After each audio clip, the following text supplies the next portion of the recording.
I'm a clinical exercise physiologist getting my master's degree in dietetics. Let's go through a full day of eating and training on marathon prep. I'm naturally a pretty early riser, but my day starts first thing with eating because I got a lot of food to get through. So I had an egg sandwich with some mandarin and kimchi. I washed that down with a ton of water and my morning supplements, which have changed a little bit since I started endurance training, but I'm not going to get too much into that. It's usually still dark at this point, so I'll turn on my artificial sunlight. Not as glamorous as a Bali sunrise, but I got work to do. And I still want to make sure I get cortisol early so I can have a good sleep. After my first block of work, I'll help my girlfriend with some chores and I had a coffee. No one tells you how much laundry you actually make when you're training for a marathon. It's insane. I then went for a walk and picked up a muffin for some carbs before my run.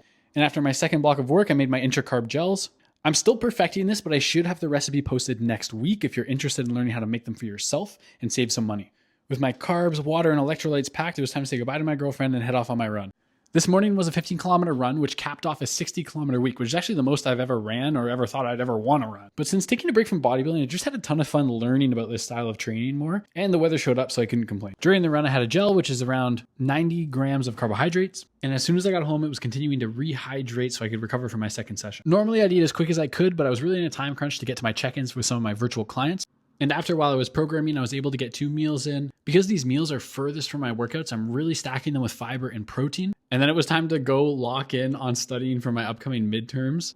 After that, I had a protein bar to sneak in another small serving before my strength training session and a green tea. I then sat down to film my weekly reflection for this marathon build, which I'm posting once a week if you want to follow along. And had a quick sandwich because I found out that my girlfriend wasn't coming back for our strength training session until later. So I went and also got groceries. Once she got back, I had some quick digesting snacks. Then we were off to the gym to do our strength training session. So we did an upper body day, and I'll be honest, it's really hard to push into high levels of sympathetic drive when you're fatigued from running. So because this was the high mileage week, I focused a little bit more on unilateral work and small muscle groups. When we got home, I was in charge of dinner because my girlfriend was working her night shifts as a nurse. So I made some black bean tofu barbecue burritos with some protein tricks like light cheese and Greek yogurt instead of sour cream to help bump my intake. After that, I was cramming for the midterm. I hope that was fun to watch and you enjoyed coming along with my day.